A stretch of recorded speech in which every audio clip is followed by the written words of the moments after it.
Bon, bonjour à tous. Merci en tout cas d'avoir répondu présent à ce festival. On est vraiment très heureux de vous accueillir ici à l'Hôtel Anka, à la Mescaleria, notamment pour les conférences. On est vraiment très heureux de savoir que ces sujets sur les spiritueux d'agave est important et intéressant pour certains d'entre vous. Pour d'autres personnes, c'est peut-être une découverte. Donc merci d'avoir répondu positivement à cet appel. Nous avons donc le plaisir aujourd'hui d'accueillir Domingo. Domingo qui est une personnalité pour nous. Il est modeste, mais bon, on est très content de l'accueillir.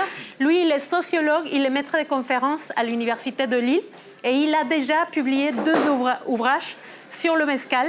Vous pourrez évidemment parler avec lui après pour connaître tous ces détails sur ces ouvrages qu'il a publiés, qui sont vraiment très intéressants et qui sont les premiers ouvrages en français, ici, surtout en Europe, pour le monde francophone.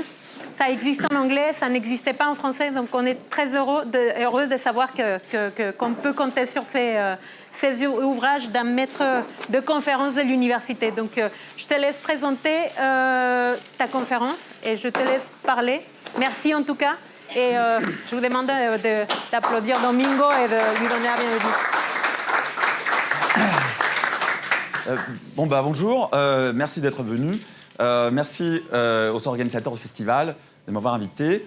Je suis très heureux de partager avec vous une réflexion sur la polémique sur l'origine de la distillation au Mexique. Donc c'est un peu technique. On ne parlera pas directement du mezcal. Donc on considère que il y a un petit souci au niveau de... Ah, ça va bien. Donc, on considère que, bon, tout le monde connaît plus ou moins ce que c'est le mezcal. Désolé pour nos amis étrangers qui viennent de Grèce, des États-Unis, de l'Angleterre. Alors, ça va être plutôt... J'avais prévu faire ça en français. Si j'avais su, bon, tant pis. Donc, mais il y a beaucoup d'images. Et on restera à la fin, même si vous avez des questions. Si j'avais su, j'aurais pu préparer ça en anglais, mais bon, tant pis. Bon, c'est comme ça. On est en France, donc voilà. Désolé, donc je prie de bien vouloir m'en excuser, mais les consignes étaient comme ça. Bref, donc, un petit mot, juste un mot préalable. On va parler donc des spiritueux d'agave. Du mezcal et de la tequila qui appartient à la grande famille de mezcal. Donc on parle d'un spiritueux, d'une eau de vie. Et le point principal, on le verra, c'est à quel moment cette technique, cette boisson est apparue au Mexique. Voilà, ça c'est le point de départ. On va avancer si tu veux bien. Ah, ça va être comme ça. Ok, bon, très bien. Bon, vous êtes bien devant le... Mais c'est très bien. Il y a une place ici, si vous voulez. Bon, alors, je vais structurer ma présentation en 3 points. D'abord, un petit mot sur la distillation, ensuite les 3 théories dominantes, et ensuite, je vais développer... le point les plus névralgiques, on va dire, la diffusion de la distillation au Mexique. Et un petit mot pour la fin. Alors, on va continuer. Ça est là, si tu viens. Alors, ensuite... OK, alors, donc, il y a une polémique autour de ça, une polémique internationale. Tout le monde se demande, est-ce que les Mexicains, ils maîtrisaient déjà cette technique avant la conquête, c'est-à-dire avant l'arrivée des Espagnols au Mexique. Alors, il y a beaucoup de personnes, dernièrement d'ailleurs, qui sont très attachées à cette idée selon laquelle la distillation aurait pu exister au Mexique bien avant le XVIe siècle. Et moi, j'appelle, vous verrez progressivement comment j'appelle cette courante, mais il y a un courant ethno-nationaliste que j'appelle, et qui veulent bien nous faire croire que la distillation existait au Mexique depuis très longtemps, Et donc, les anciens Mexicains maîtrisaient déjà l'art de la distillation. Alors, donc, on va s'interroger d'où vient-elle, d'où vient la distillation, comment elle est apparue au Mexique, plus particulièrement, et ensuite, comment elle s'est diffusée. Avanti, per piacere. Alors, ensuite, la distillation. Merci. Donc, alors, qu'est-ce que c'est la distillation? C'est une technique pour séparer des substances chimiques liquides. En gros, c'est une technique pour séparer l'alcool de l'éthanol. Pardon, l'éthanol de l'eau. Mais elle sert aussi à séparer des composés volatiles nocifs à la santé ou délétères et des composés volatiles inoffensifs et à séparer les résidus solides des liquides, donc les impuretés. Donc l'objectif de la distillation, c'est à concentrer les taux d'alcool d'un liquide et on procède par l'évaporation et la condensation. Et les principes de cette technique, c'est que chaque substance a un point, une température d'ébullition différente. Et les moyens, bienvenue, les moyens de procéder ou d'utiliser cette technique, c'est l'alambic. Donc on va beaucoup parler d'alambic.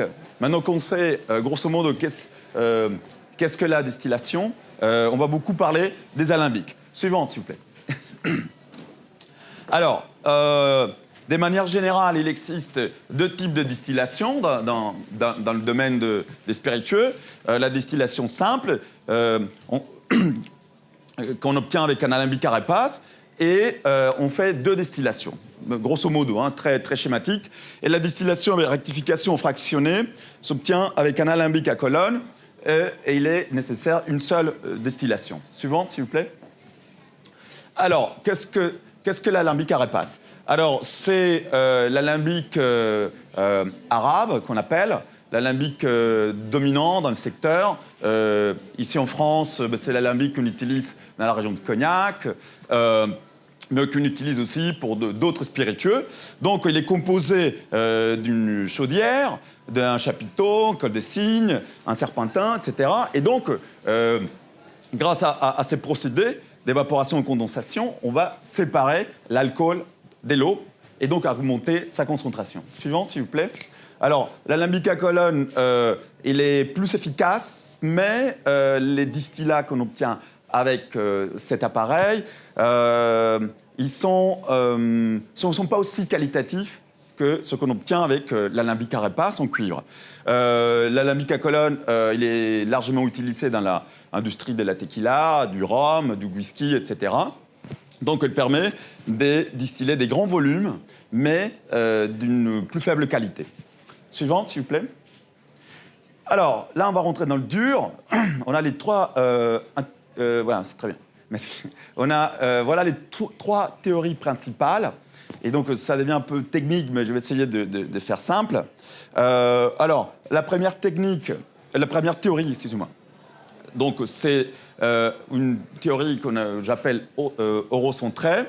Grosso modo, il aurait été impossible que la distillation arrive au Mexique avant l'arrivée des Espagnols. Donc, la distillation, elle est arrivée avec les Espagnols qui ont amené dans le valise, dans le bateau, l'alambic arabe ou arabo-espagnol, donc l'alambic à repasse. Et parmi ses défenseurs, les principaux défenseurs, il y a Miguel Claudio Jiménez Vizcarra, qui en gros voilà, a dit c'est comme ça aurait été impossible autrement. Bon, ok, très bien. Donc, d'une part, j'estime qu'il y a une part de vérité dans cette explication. Or, n'est pas la seule, et donc les choses sont un peu plus compliquées. Dans la deuxième théorie, on a certains défenseurs qui essayent de faire valoir une vision ethno-nationaliste. Ils défendent l'idée que la distillation aurait été précolombienne et qui a précédé donc la conquête. Les anciens Mexicains arrivaient à distiller une boisson à des usages rituels. Et donc, ils maîtrisaient parfaitement ça. Ils avaient des boissons fermentées et distillées. Et les boissons distillées étaient réservées à une élite et les boissons fermentées au peuple. Et donc, ces courants a développé du coup leur influence parce qu'ils bénéficient de beaucoup de moyens, des moyens universitaires, des moyens des appuis de pouvoir, parce qu'ils s'occupent des positions très importantes au sein de l'université et la recherche au Mexique et sont les mêmes chargés par le gouvernement d'enquêter sur certains sites. Et en gros, il y avait tout un concours de circonstances qui les a poussés à embrasser cette idée et dire, effectivement, regardez, on a trouvé des vestiges archéologiques qui montrent que la distillation existait depuis bien longtemps, donc bien avant la conquête en tout cas. Donc, l'alambic qui, d'après cette théorie, a été utilisé, c'est l'alambic de type capacha. Et ces défenseurs-là sont Patricia Colunga, Garcia Marin, c'est un nom de famille, un grand nom de famille, Daniel Sisumbo, c'est son collègue, et ils publient en général tous les deux ensemble, Marie Carmen Serrapuche, et Lascano, qui était son thésard, qui était son élève. Et ces deux binômes des chercheurs essayent de s'appuyer sur différents leviers de pouvoir, aussi bien scientifiques qu'et politiques, pour faire croire au monde entier que la distillation était précolombienne. Et enfin, il y a la troisième théorie, que pour moi, c'est la plus convaincante. C'est la plus convaincante parce que les archives, aussi bien fiscales que les archéologiques et les traces archéologiques, nous font penser que l'origine de la distillation se trouve ailleurs.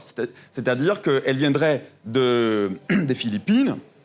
Et on va le voir progressivement. Les arguments pour défendre cette hypothèse, c'est l'alambic philippin ou les alambics asiatico-mexicains qui existent un peu partout au Mexique, notamment sur la côte ouest. Et cette idée est défendue par Henry Bruman, Needham, Miley Walton, Ana Valenzuela, Paulina Machuca et du coup moi-même, si je me permets. Donc moi je veux bien, comme j'y crois à ça, je me rajoute un peu dans le groupe. Et donc Bruman, c'était un chercheur américain qui a mené des fouilles au Mexique.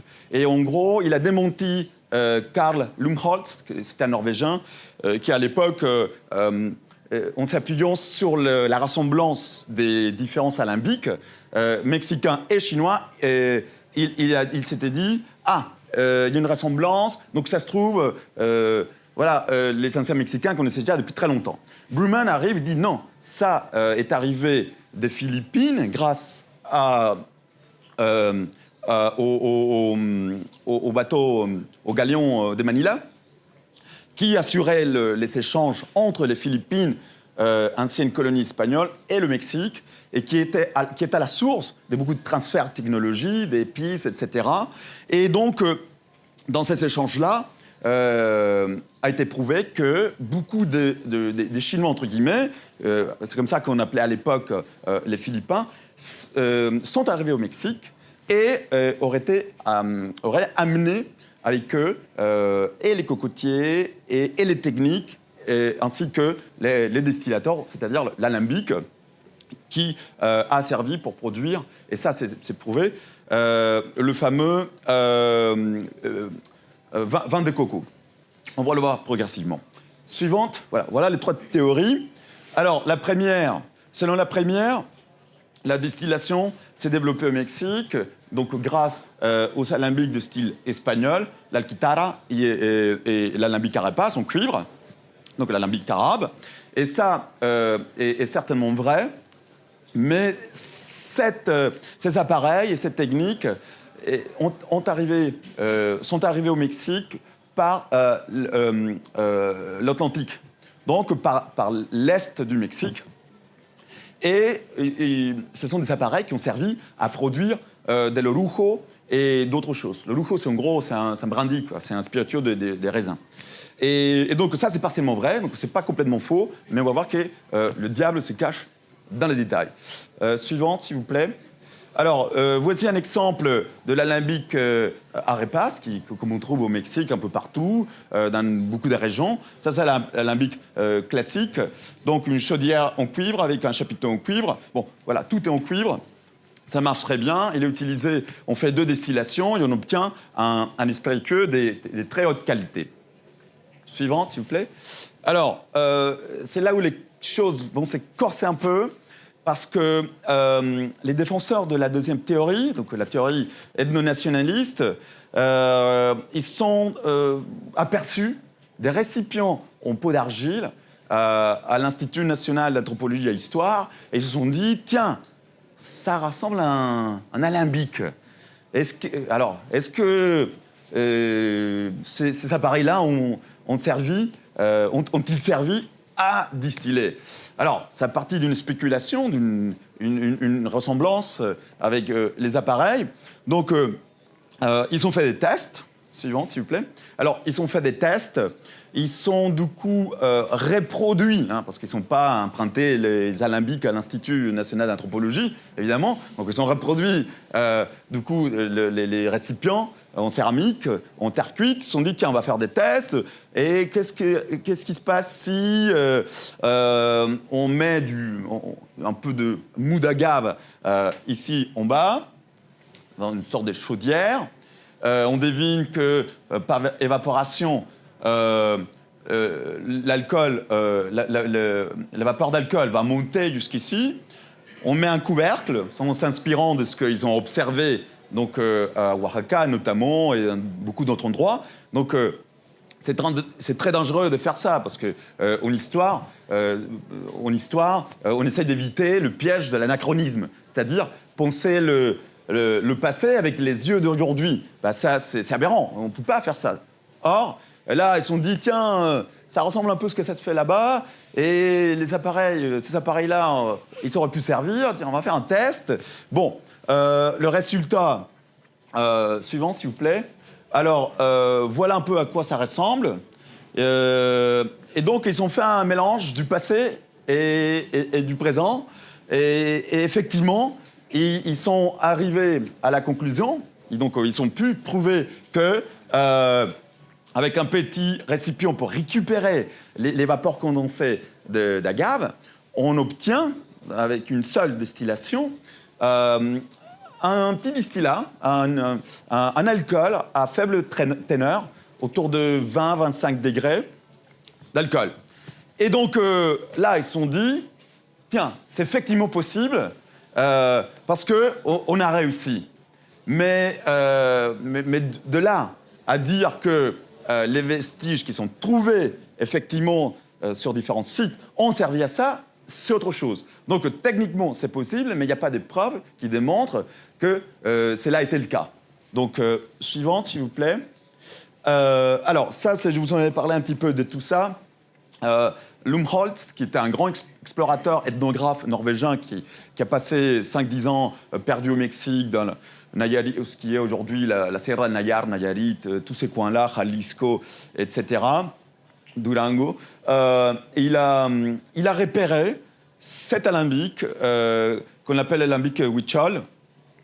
Et donc, c'est lui qui a semé un peu la zizanie, un peu toute la confusion, vient de là, de cette ressemblance qu'il aurait détectée, et que, une centaine d'années plus tard, certains chercheurs se sont dit « Ah bah oui, effectivement, il y a des passerelles, il y a des liens, ça se trouve que, voilà, c'est peut-être possible, on va pousser cette idée. » Donc,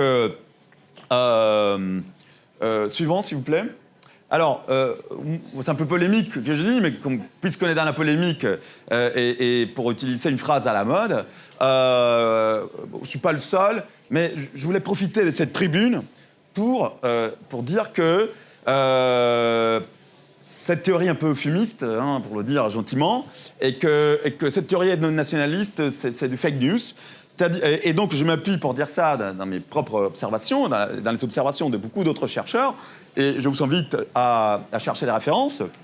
Ana Valenzuela, dans son article iconique, elle dit que certains alambics auraient pu servir pour distiller de l'alcool, mais rien ne prouve qu'ils aient effectivement été utilisés à cette fin. Donc, techniquement, c'est possible, mais on ne fait pas de la science comme ça. On ne fait pas de la science comme ça parce que leur argument, ça aurait été il faut trouver un vestige, un bout un pot d'argile, un récipient en céramique, quelque chose, avec de l'alcool. Mais l'alcool est volatile, donc il était impossible à leur être tracé. Donc, ils sont appuyés sur l'existence des fibres d'agave ou de la cuisson de l'agave. Et par rapport à ça, il n'y a pas de doute, c'est unanime, c'est consensuel au niveau scientifique que les anciens peuples mésoaméricains du sud des États-Unis jusqu'en Amérique centrale maîtrisaient la cuisson de l'agave. Mais de la cuisson de l'agave à la distillation du mou d'agave, il y a un pas, j'estime, assez important. La théorie asiatique. Donc, elle est défendue, donc, c'est une guerre, hein, comme partout, il y a des guerres, donc c'est une guerre scientifique. Vous êtes, j'imagine, à l'abri de cette guerre, un peu une guerre à la noix, mais bon, voilà, c'est une guerre, quoi. Et donc, c'est une guerre à couteau tranché, à couteau tiré, excusez-moi. Et donc, on s'appuie pour défendre cette idée sur des vestiges qui existent aujourd'hui, qui sont utilisés pour la distillation d'agave et qui ont une ressemblance avec les alambics asiatiques. Et il y a certains, après, je ne veux pas rentrer dans les détails, mais il y aurait deux façons, en fait, deux alambics, et à la fois l'alambic mongol ou chinois et l'alambic philippin, donc, qui sont arrivés, et les choses sont beaucoup plus compliquées de ce qu'on imagine. Mais en tout cas, l'existence de... Et ça, c'est une photo que j'ai eu l'occasion que j'ai prise il y a quelques années. Donc, c'est une photo dans cette petite ville de Jalisco qui s'appelle Zapotitlán de Vadillo. Donc, c'est le terroir de la tequila, c'est l'État de Jalisco, c'est la région la plus emblématique de la production des spiritueux d'agave. Et donc, encore dans certains villages, et dans le village d'à côté qui s'appelle Tuxcacuesco, on trouve beaucoup d'alambics comme ça. Ils sont composés par une chaudière en cuivre, un chapiteau en bois. Donc, tu vas peut-être gêner là, parce que... Mais bon, voilà, c'est mieux. Et donc, la chaudière en bois, et c'est un tronc d'arbre. L'arbre s'appelle parota, donc je n'ai pas le nom scientifique, mais voilà, je m'engage à vous le donner si vous voulez. Alors, c'est un tronc d'arbre qui sert comme chapiteau, et il y a un condensateur en cuivre aussi. Et donc, avec des moyens très simples, et c'est ça la force de cette hypothèse, c'est que c'est la facilité avec laquelle on peut mettre en place un distillateur de style asiatique sans problème partout au Mexique. Et donc, quand on regarde l'histoire, on observe que les distillateurs de style asiatique ou asiatico-mexicains, ça ressemble un petit peu tous, et ils se sont diffusés au gré de la colonisation en fonction des matériaux disponibles dans les différentes régions. Donc, ce type de bois ou chêne ou autre chose, terre cuite, etc. Et donc, on déduit la précarité dans les différentes campagnes mexicaines et la facilité avec laquelle on peut développer une version ou décliner l'alambic philippin, c'est fort probable. Suivant, s'il vous plaît. On va retourner un peu, remonter dans l'histoire pour vous parler les précurseurs du mezcal. C'est donc le lambanog. Le lambanog, c'est en gros, c'est vin de coco, coconut wine, qui se produit encore aujourd'hui en Philippines, et qui est très populaire, et qui titre à 80-90 degrés. Donc, après, c'est coupé avec des sodas, d'autres choses. Donc, les précurseurs du mescal, pour nous, qu'on croit donc, à cette hypothèse, c'est du coup le vin de coco, comme l'attestent les archives mexicaines. Et il y a tout le travail, ma collègue Paulina Machuca vient de publier un bouquin qui s'appelle, on va voir la référence plus tard, et elle démontre l'évolution de la culture des cocotiers au Mexique et comment ça représentait, cette activité représentait une source importante d'impôts pour l'administration coloniale. Et il y a eu des phases différentes. Et donc,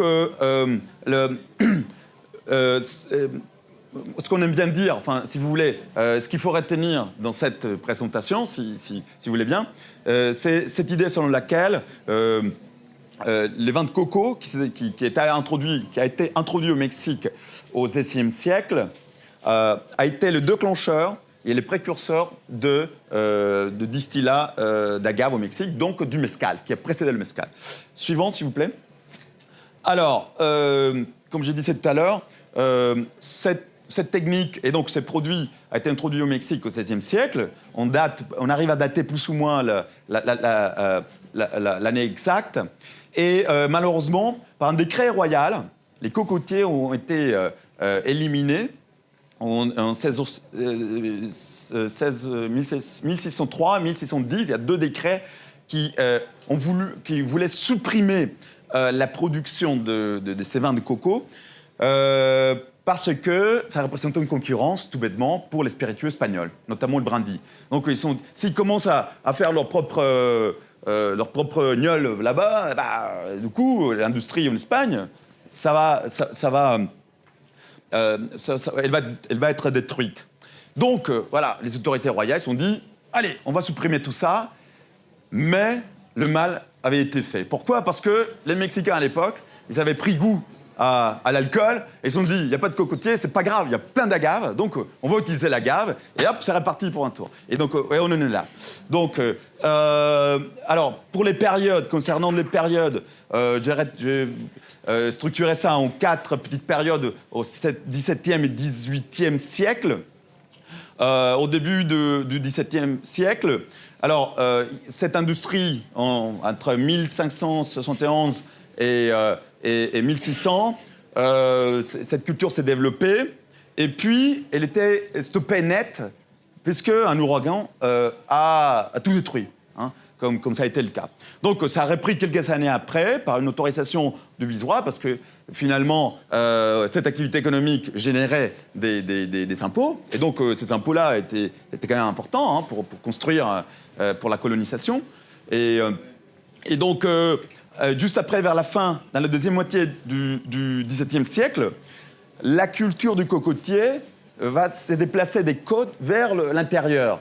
Et avec ça, hein, on le verra plus tard, par des corridors culturels, les différentes routes, les rivières, etc., va se diffuser vers tout le pays, et en s'adaptant, se déclinant en fonction des différents matériaux. Et vers la fin, on trouve un déclin et une nouvelle interdiction par un marquis. Et du coup, on finit avec le vin de coco. Je voulais finir en disant que vers cette période-là, début du XVIIIe siècle, et ça c'est très important aussi, le mescal a cohabité avec le chiringuito, qui c'est un rhum, le rhum local, et avec le lujo, qui est le brandy, quoi. Donc, à ce moment-là, il y avait trois spiritueux, hein, un du canne à sucre, l'autre de l'agave et l'autre du raisin. Au final, ils sont abandonnés, pour finir avec le vin de coco, ils ont abandonné cette culture, cette technique, parce qu'elle était très peu rentable, était pénible, parce qu'il faut monter 2 fois par jour dans les cocotiers pour avoir un peu de sève de coco. Donc, enfin, c'était quand même assez compliqué, et le rendement n'était pas top. Et ils se sont dit, allez, on va prendre l'agave, il y en a beaucoup plus, c'est beaucoup plus drôle, enfin bref, et c'est beaucoup plus facile. On ne peut pas monter, les gens tombaient, enfin, c'était quand même assez chaotique.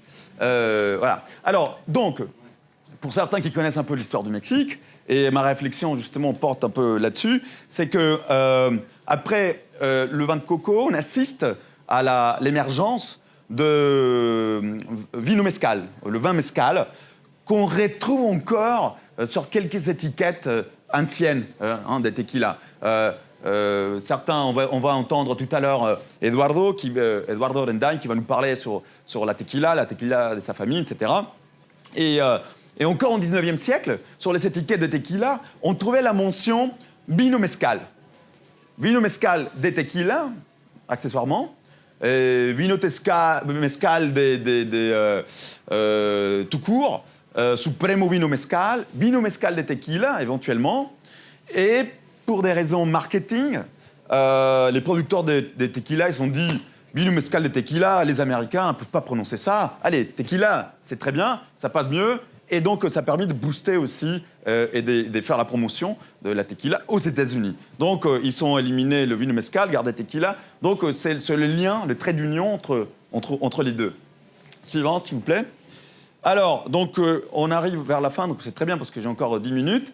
Et alors, comment cette technique, cette boisson, l'élaboration de cette boisson s'est-elle diffusée?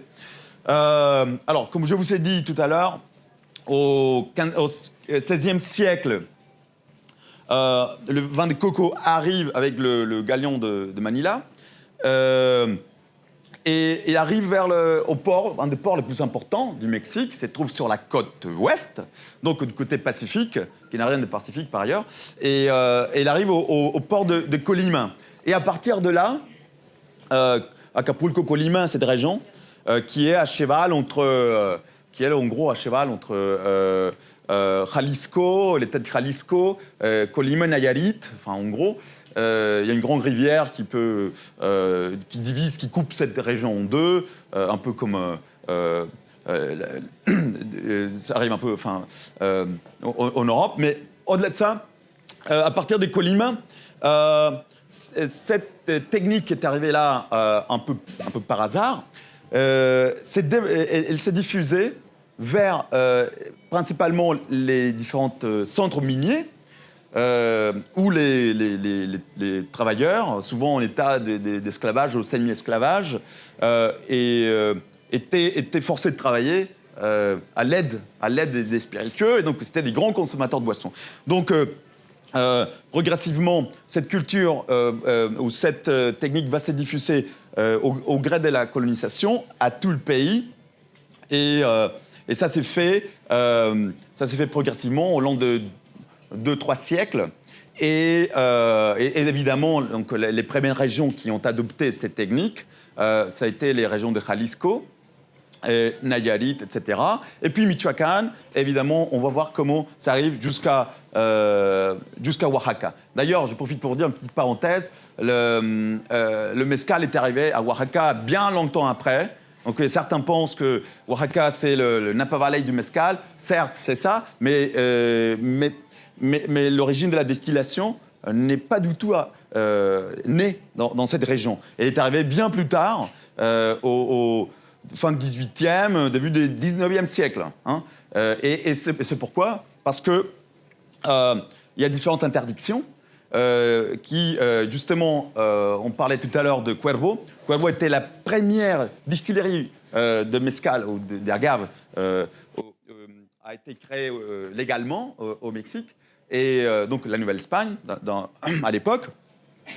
Et cette autorisation-là impliquait l'interdiction de toutes les autres. Pourquoi? Parce que c'était beaucoup plus facile de collecter l'impôt auprès d'une industrie.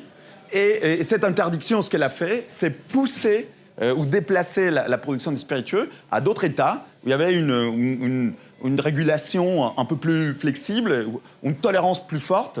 Et c'est progressivement comme ça que, en fonction de cette interdiction, que la production des spiritueux s'est développée au Mexique. Ensuite, s'il vous plaît, suivante. Alors, on a un petit schéma. Alors, ça, c'est le bouquin de Paulina Machuca.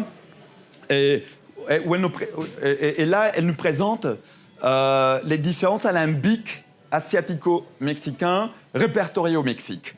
Donc, on trouve le destillador Huichol, effectivement, mais le destillador de Bolaños, dans la région de Durango, destilador de Ollanagua, mais aussi el Tarasco, el Cilíndrico, el Doya de Barro en Oaxaca, et un qu'on appelle des Campanillas au San Luis Potosí. Donc, quand on observe les tissus économiques de la Nouvelle-Espagne à l'époque, eh ben, on voit que les principales voies des communications essayaient de lier les villes aux ports et aux centres miniers.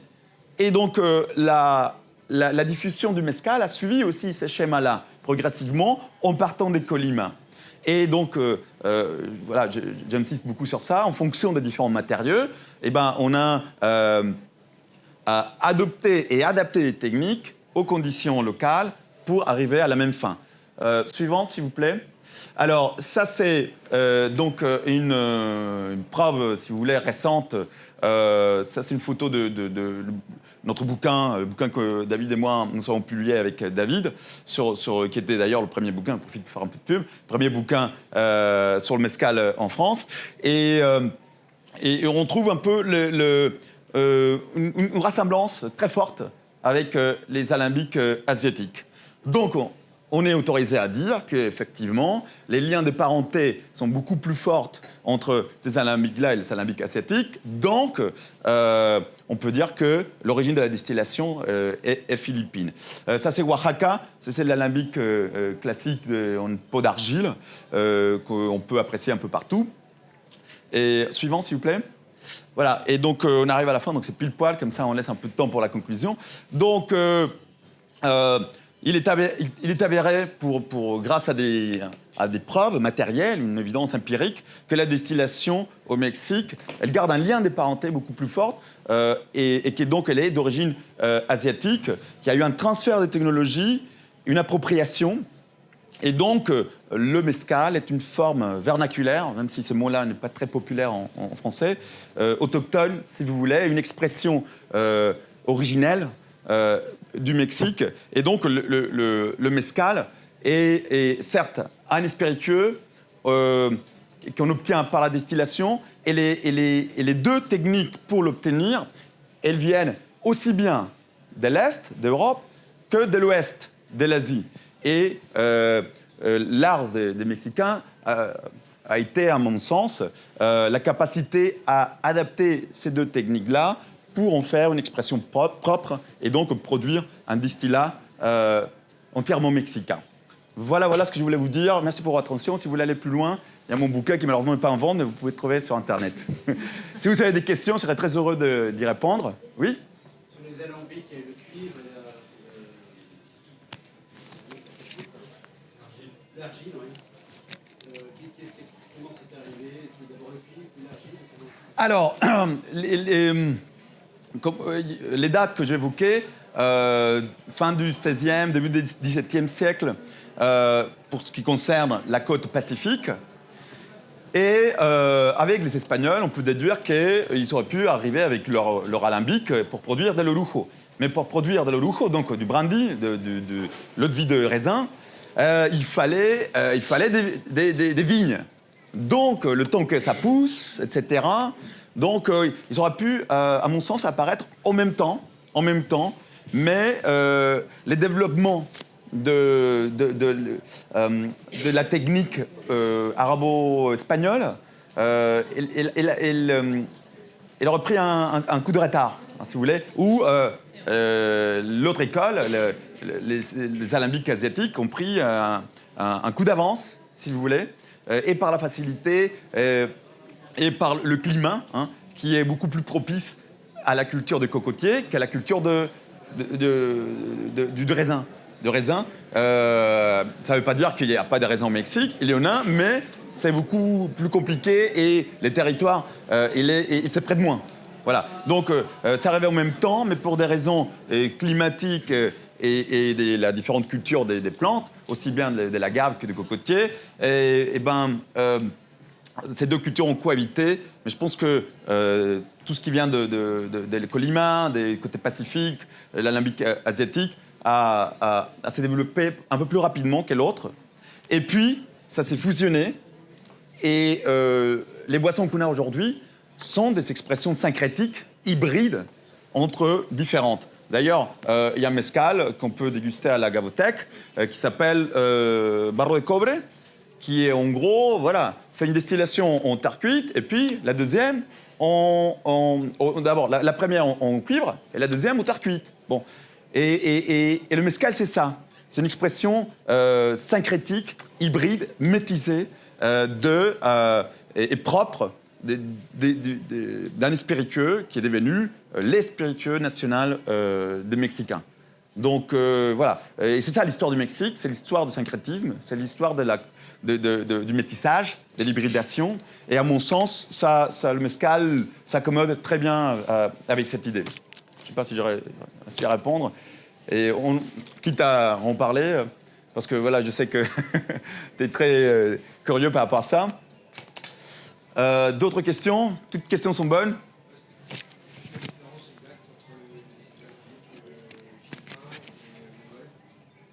Ah, ça c'est... Alors ça c'est un peu plus technique. J'ai pas amené les... c'est une très bonne question, mais malheureusement, j'ai pas amené les photos, enfin, ou les schémas. En gros, on a toujours la même structure des alambics. Ce qui change, le trait commun, si vous voulez, les traits communs des alambics mongols, qui viennent d'ailleurs de l'Inde. Si on remonte très très très loin, et Anna Valenzuela a beaucoup travaillé là-dessus, on arrive jusqu'aux alambics qu'on utilise en Inde ou dans d'autres pays d'Asie pour distiller le riz. Le trait commun, c'est qu'il n'y a pas un serpentin, hein, il n'y a pas un col de cygne. Tout s'est fait dans la même chambre, et donc la chambre de combustion, le chapiteau. Et donc, malgré la rusticité de ces appareils-là, ce sont des appareils très efficients, très efficaces pour produire, pour rectifier, pour élaborer un spiritueux des qualités, hein, bien plus efficace que souvent les alambics en cuivre.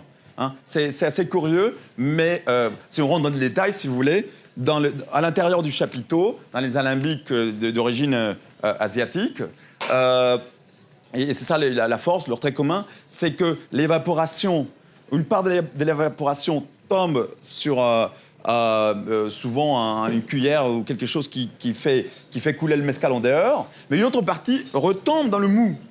Et donc, il y a une sorte de distillation permanente, continue, qui va accroître, augmenter l'efficacité de ces appareils-là. Mais bon, ça, c'est juste un petit point. C'est un autre débat. C'est un autre débat, mais c'est une excellente question. D'autres questions? Au début, le pool qui existait au Mexique, c'est une fermentation de jus de l'agave. Comment est-ce qu'ils ont arrivé à faire la fermentation de l'agave cuite? Alors, comment l'évolution là-bas? alors, justement, je pense que ils sont faits de la même façon qu'on fait le vin de coco. La sève de coco, on ne peut pas l'utiliser comme ça. On la laisse fermenter. Et grâce à une fermentation spontanée, c'est-à-dire à des levures autochtones, ça déclenche une fermentation et au bout de quelques jours, on obtient une boisson fermentée de la sève de coco. Ils ont appliqué le même principe pour l'agave, mais ce qui était intéressant, c'est qu'au départ, ils utilisaient des peaux de vache, ils utilisaient des cavités dans la terre ou dans la roche, ou éventuellement des troncs d'arbres. Hein, et bien plus longtemps, donc c'est une excellente question, bien plus longtemps, les producteurs de brandy au Mexique, Orujo, ils se sont dit, tiens, on va faire plus simple, on va mettre des tonneaux en bois, comme on fait pour l'Orujo, le vin et des tas de choses. Et progressivement, comme on le voit dans un film qui s'appelle Anima Strujano, pour certains qui connaissent, on voit justement des palenques, donc des microdistilleries, qui ont adopté la technique espagnole, des tonneaux en bois, pour distiller. Et donc, progressivement, les gens se sont dit, c'est bien plus pratique, on va faire ça. On va remplacer tout. En plus, ça donne une richesse supplémentaire au produit. Et certains ont pousser encore plus loin le curseur. Ils se sont dit, on va changer ces containers pour des containers en plastique. C'est encore meilleur, donc plus facile, on peut nettoyer, etc. Et après, ils se sont dit, bah, on va revenir au bois parce que c'est quand même mieux. Et donc, il y a des mouvements dans l'histoire, des allers-retours, des échecs, des tests. Et donc, l'histoire de Mescal, elle s'est construite comme ça. C'est que récemment que les producteurs du Mescal sont mis d'accord sur certains principes et se sont dit, tiens, on va essayer de contrôler au maximum le processus pour éviter les défauts, éviter des échecs, des gros échecs, parce que la fermentation, donc là je me prolonge un peu, mais c'est un peu technique, et ça fera l'objet d'une autre discussion demain. Je profite pour faire la promo de ma conférence de demain aussi. Et la fermentation est la partie de la distillation la plus importante, la plus délicate et la plus difficile à contrôler. En gros, on ne sait pas ce qui se passe pour beaucoup des producteurs. Des producteurs là-bas ne savent pas ce qui se passe dans la fermentation. On laisse juste le mou d'agave fermenter, et puis on revient dans 5 jours et on fait la fête, ou je ne sais pas ce qu'on fait entre-temps, mais enfin, en tout cas pour certains. Et puis au bout de 5 jours, on débarque, allez hop, on met ça dans l'alambic et on obtient de l'alcool. Bon, il se passe beaucoup de choses. C'est la partie la plus intéressante, la plus importante et la plus délicate. Enfin, en gros, il y a une vingtaine de levures et une vingtaine ou une trentaine de bactéries qui sont responsables de la fermentation. Et en cours de route, les gens se sont gourés, ils ont fait des erreurs et ils se sont dit, tiens, il vaut mieux peut-être laver tout ça avant, parce qu'on trouvait beaucoup plus des goûts d'animaux. Et donc, ils se sont dit, il y a peut-être un truc. En ce qui concerne le mezcal, c'est un produit tellement charmeur que même les défauts, on les trouve fantastiques.